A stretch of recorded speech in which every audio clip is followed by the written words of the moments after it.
Aurora mencoba mengamati benda yang baru dia temukan di sakunya, sebuah lempengan dengan logo di tengahnya, dan juga tali rantai yang dia pastikan itu adalah kalung rantai.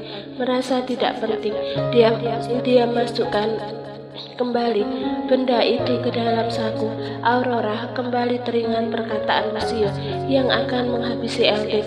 Apa benar yang membuat kakak terluka adalah Lucio? Jika benar, mungkin saja Lexa juga menghilang sesuai apa yang pria itu katakan tadi. Aurora bermonolog, mengingat bagaimana sikap Lucio yang menyeramkan tadi saja membuatnya merinding. Lexa meneruskan langkah kakinya menghampiri taksi yang sudah dia pesan. Di dalam mobil, dia menghubungi Julie. "Halo kak, bagaimana keadaan kak Eldrick?" tanya Aurora menampilkan raut khawatirnya. Dia melupakan rasa sakit di tubuhnya. Di pikirannya kini adalah kakak satu-satunya. Dia masih belum sadar, tetapi kata dokter dia baik-baik saja, jawab Julio yang masih berada di rumah sakit. "Lalu, apakah ada Lexa di sana?" tanya Aurora dengan ragu, menyebut kabar kakak iparnya itu. "Lexa menghilang. Orang-orang kepercayaan Paman Darren dan juga kakek Angkoro masih mencarinya dan menyelidiki kasus penyerangan ini," ungkap Julio yang terdengar lelah karena dia tadi sempat ikut mencari Lexa, namun hasilnya nihil. Tidak ada jejak sama sekali. Padahal kemampuan kakek Anggoro tidak perlu diragukan lagi. "Kak, sepertinya aku tahu pelakunya." Ungkapan Aurora membuat Julio terkesiap dan beranjak dari duduknya. "Kamu tahu siapa dalang di balik semua ini?" "Iya, sebentar lagi aku sampai di rumah sakit. Akan aku beritahu kakak." Mereka pun mengakhiri panggilan. "Kenapa?" tanya Darren yang duduk di sebelah Julio. "Aurora sepertinya tahu dalang di balik penyerangan dan penculikan ini," jawab Julio membalas tatapan Darren. "Aku tidak habis pikir. Papa terlihat sangat mengkhawatirkan Lexa. Dia juga memarahi habis-habisan pengawal yang selama ini diam-diam mengikuti Lexa. Ada apa sebenarnya? Siapa wanita itu?" Darren membuang nafasnya berat dengan pandangan kosong memikirkan hal yang tidak sampai pada otaknya. Tidak lama, Aurora terlihat berlari dari ujung lorong mendekat dengan nafas terengah-engah. Dia masih sempat menanyakan Eldrick. "Bagaimana Kak Eldrick? Apa masih belum sadar?" tanya Aurora terlihat sangat khawatir. Julio hanya menggeleng. Kemudian Aurora memandang Daddy Darren yang beranjak dari duduknya dan mendekati Aurora. Seketika gadis itu menubruk tubuh ayahnya, memeluk erat dan menumpahkan segala rasa perih di hatinya dengan menangis sepuasnya. Sementara Darren dan Julio saling pandang.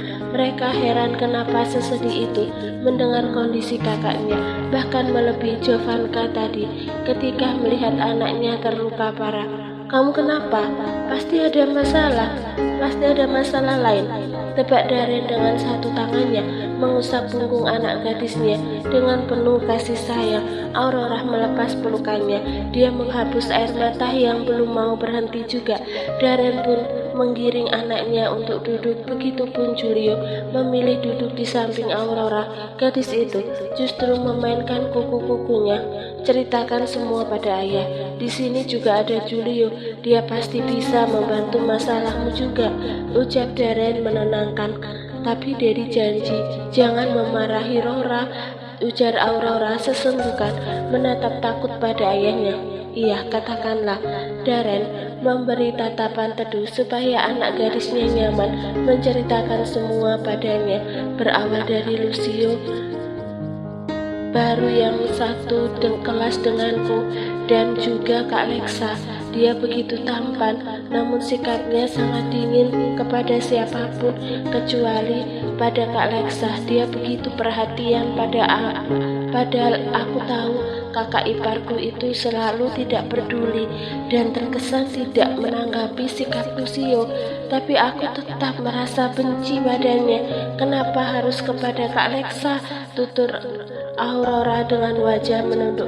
Hingga hari ini Dia mengajak kakak Lexa dinner karena dia telah membantu kakak dalam mengerjakan tugas kuliah.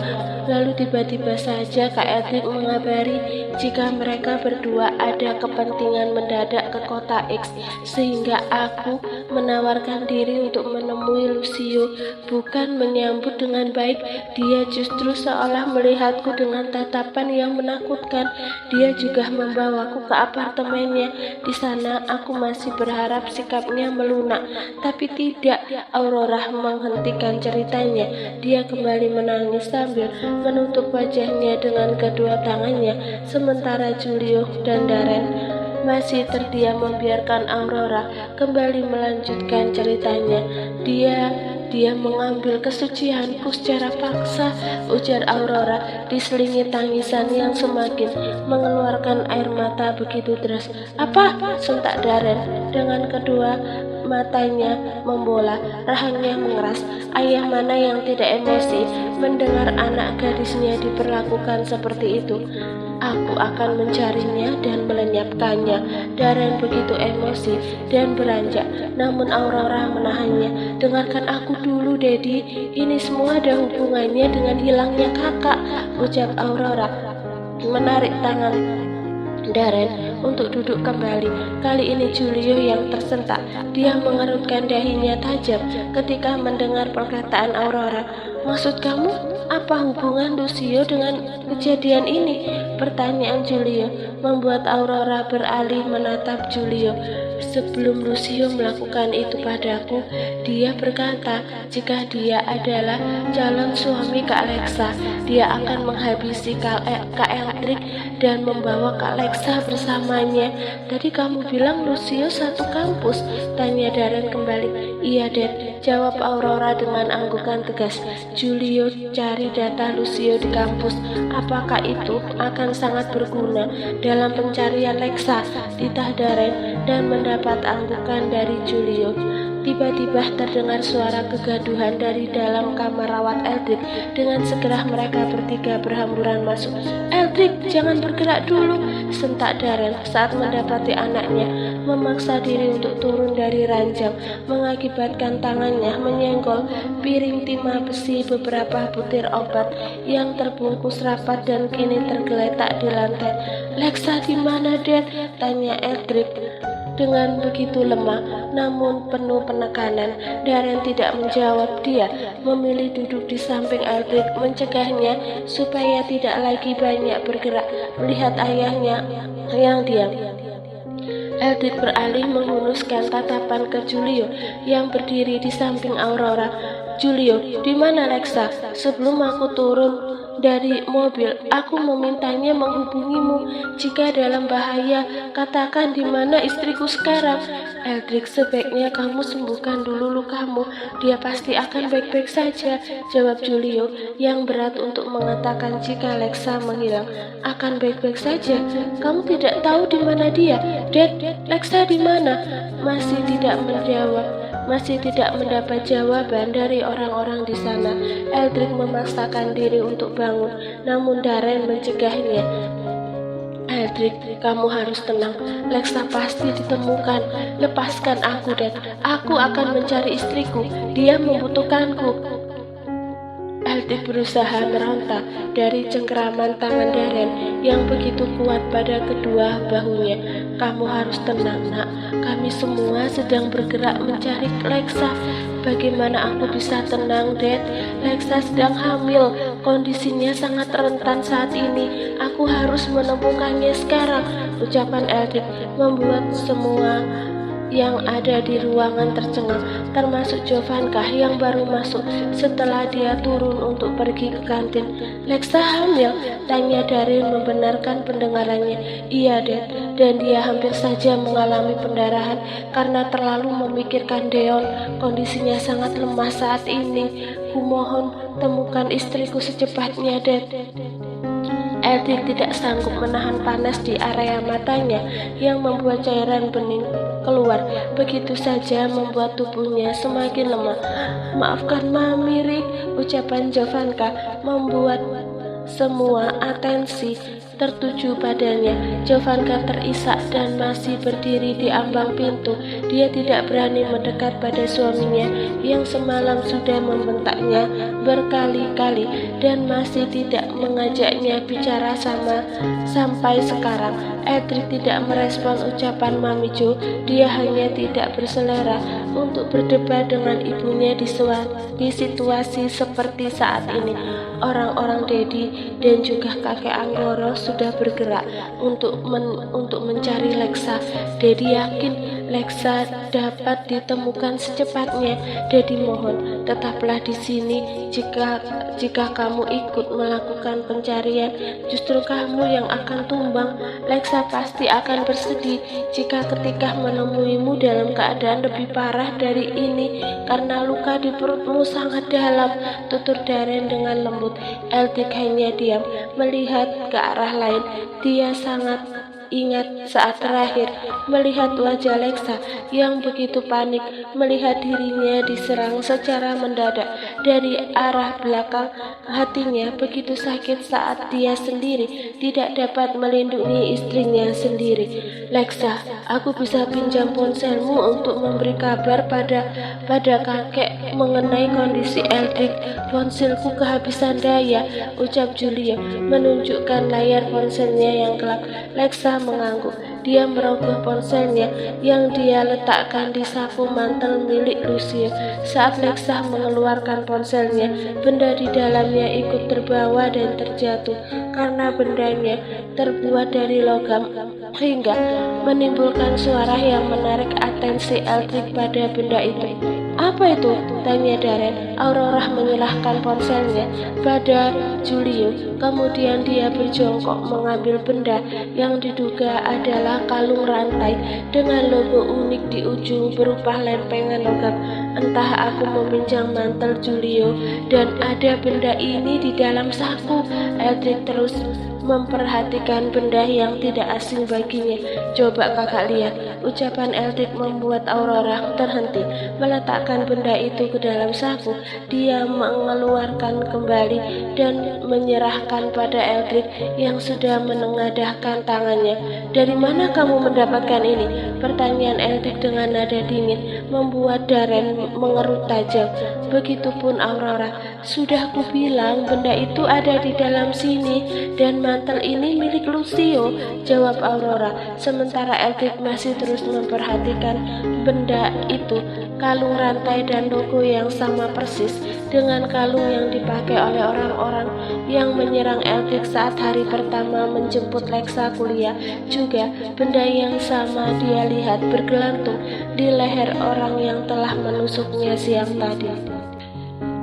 Edric masih terus memperhatikan benda itu, kalung rantai dan logo yang sama persis dengan kalung yang dipakai oleh orang-orang yang menyerang Edric saat hari pertama menjemput Lexa kuliah.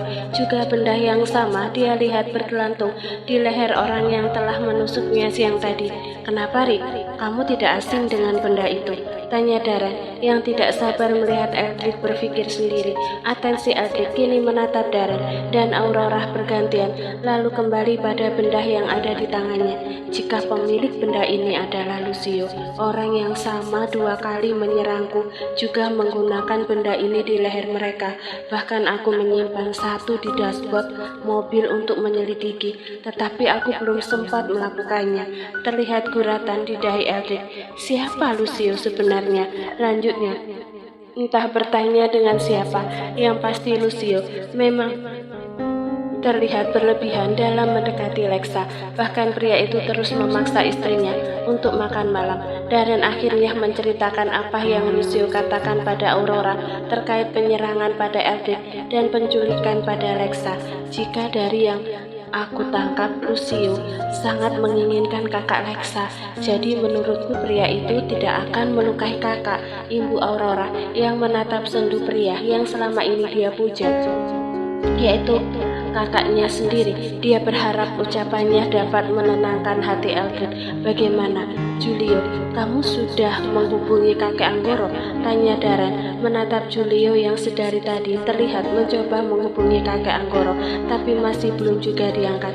Belum, Paman. jawab Julio. Dia menyerah memberikannya lagi ponsel itu kepada sang pemilik. Saat sedang seperti itu, Jovankah yang sedari tadi hanya menyimak tanpa berani bersuara menggeser letak berdirinya. Dia memberi jalan pada mertuanya yang baru datang bersama asisten andalan. "Apa?" sapa Darren beranjak dari duduknya ketika ayahnya datang mendekat. "Bagaimana kabarmu, Eldrick?" tanya kakek Anggoro yang telah berdiri tepat di samping ranjang Eldrick. Seperti biasa, dia menggunakan tongkat kemanapun dia pergi. Hatinya merasa ibah melihat kondisi cucunya yang terlihat sangat pucat dan beberapa luka lebam di wajahnya. Matanya menggeser di bagian perut yang sedikit nampak perban lebar bertengger di balik baju pasien berwarna biru yang Eldrick gunakan. "Kek, apa sudah mendapat kabar mengenai Lexa?" Eldrick justru memberi pertanyaan balik tanpa menjawab pertanyaan kakeknya yang dirasa tidaklah penting. Sorot matanya penuh harap jika kedatangan sang kakek adalah untuk memberi kabar gembira, namun sepertinya tidak sesuai dengan yang dia harapkan. "Belum, Nak.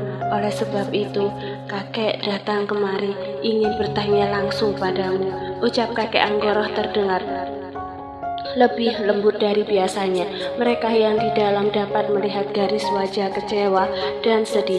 Bagaimana tidak, istrinya menghilang, tetapi dia tidak dapat berbuat apa-apa, terlebih mengingat kehamilan sang istri yang semakin membuat hati Eldrick terasa diremas-remas. Sementara asisten Tito mendekat, memberikan kursi untuk tuannya duduki. Kakek Anggoro pun mengambil alih kursi yang diberikan asisten Tito dan duduk di sana. Setelah posisinya sudah nyaman, dia memberi kode pada Eldrick untuk berbicara. "Jadi siang itu aku baru melihat wajah ayahnya Lexa melalui foto yang aku temukan di lemari pakaian.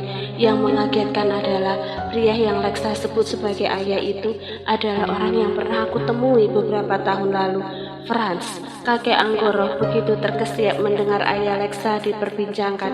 "Kakek mengenalnya?" tanya Eldrick mengerutkan dahinya tajam. "Tentu kakek sangat mengenalnya. Itu kapan hari kakek akan ceritakan. Lanjutkan dulu ceritamu itu," ucap kakek Anggoro kembali, memberi ruang untuk cucunya menjelaskan semuanya secara rinci. "Iya, pria itu selama ini aku sembunyikan di sebuah panti jompo di pinggiran kota X. Bukan tanpa alasan, dia sendiri yang meminta untuk menetap di sana. Keadaannya pun sangat memprihatinkan. Dia mengalami lumpuh dan tidak pernah berbicara sama sekali. Dia juga menjauhi orang-orang asing dan siang tadi kami berdua bersemangat untuk menjemput ayahnya Lexa kembali. Sayangnya ada kejadian mengganjal yang kemudian membuat kami melewati jalan yang jarang dilewati oleh orang. Terjadilah penyerangan di sana," ungkap Eldrick, membuatnya kembali teringat istrinya itu dan hatinya begitu sakit mengetahui Lexa masih belum ditemukan. "Beri alamat panti asuhan itu. Malam ini juga kakek sendiri yang akan menjemputnya. Dia harus tahu keadaan Lexa," ucap kakek Anggoro ada kebahagiaan mendalam. Akhirnya orang yang selama ini dia cari masih hidup. Terlebih yang merawatnya adalah keluarganya sendiri. Entah sebuah takdir atau apa. "Apa tidak sebaiknya jangan dulu diberitahu, Kek? Aku takut itu membuat kondisinya menjadi drop ketika mengetahui anaknya dalam bahaya," sela Eldrick yang merasa khawatir mengingat bagaimana Paman Theo menolak bertemu dengan Lexa saat terakhir kali mereka bertemu. "Justru dia harus tahu. Aku yakin hanya dia yang mengetahui kemana orang-orang itu membawa Lexa," ujar kakek Anggoro begitu yakin. Karena menghindari kondisi ini, Franz bersembunyi dan merubah wajah Lexa supaya tidak dikenali oleh mereka. Lanjutnya, "Jadi Eldrick menunggu kakeknya itu melanjutkan perkataannya. Ya, kondisi ini lebih dari yang kita duga. Ada orang yang sudah mengincar Lexa sedari dia masih sekolah dulu. Tapi itu baru asumsi kakek. Kita akan mengetahuinya langsung dari Franz." Dalam hati, Eldrick merutuki diri sendiri. Jika tahu Lexa sebahaya ini, dia pasti akan memberi penjagaan yang ketat hingga kondisi seperti ini tidak terjadi. "Apa yang kamu genggam?" Tanya kakek Anggoro, melihat tangan Eldrik sedang menggenggam benda asing yang menarik perhatiannya. Ini adalah simbol milik orang yang menculik Lexa. Namanya Lucio. Jawab Eldrik menyodorkan benda itu ke kakeknya. Pria tua itu pun membolak-balikkan benda yang dia sendiri tidak tahu itu simbol apa. Kakek akan membawanya dan menunjukkan pada Franz. Sekarang beri alamat panti jompo itu. Kakek akan ke sana sekarang. Eldrik pun memberi alamat yang dicatat di iPad asisten itu. Tanpa menunda waktu, kakek Anggoro beranjak dan pergi dari rumah sakit. Darren yang meminta ikut ditolak oleh kakek Anggoro. Mau tidak mau, Darren duduk kembali di samping Eldrik. Dia kembali menenangkan Eldrik. "Daddy akan menemanimu di sini," ucapnya. Kemudian dia beralih melihat ke yang lainnya. "Kalian semua pulanglah. Aku hanya meminta doa dari kalian atas keselamatan Lexa dan janin yang ada di kandungannya," ujar Darren, dan mendapat anggukan dari Jovanka, Aurora, dan Julio. Sebenarnya Jovanka ingin sekali berbicara dengan Eldrik, tetapi anaknya itu terus membuang arah padanya sembarang. Tidak mau menatap ibunya. Begitupun Darren, suaminya itu terlihat masih kecewa dengan dirinya. Dia tidak mau melihat Jovanka sama sekali. "Ayo, Mam," suara Aurora menyadarkan lamunan Jovanka yang masih melihat dua pria dalam hidupnya sedang menjauhinya. Seperti itu sungguh menyakitkan. "Iya," sahut Jovanka dan berjalan keluar dengan Aurora untuk pulang bersama Julio yang sudah berjalan lebih dulu. Setelah kepergian Jovanka, Darren dan Eldrik saling pandang. Mereka seperti memang sedang saling merencanakan akan mendiami Jovanka, tapi sebenarnya tidak. "Jadi kenapa dengan Mami?" tanya Eldrik yang sedari tadi tidak melihat interaksi antara kedua orang tuanya. Sangat tidak seperti biasanya. "Dedi hanya sedang kecewa dengan sikap mamimu yang keras kepala. Biarlah, supaya dia dapat berpikir dengan baik," keluh Darren menghela nafas hampa, mengingat bagaimana semalam dia membentak-bentak istrinya dan melihat wanita yang sangat dicintainya itu menangis dan berteriak memanggil namanya saat dirinya pergi meninggalkan kamar. "Istirahatlah, semoga besok pagi ada kabar baik mengenai Lexa."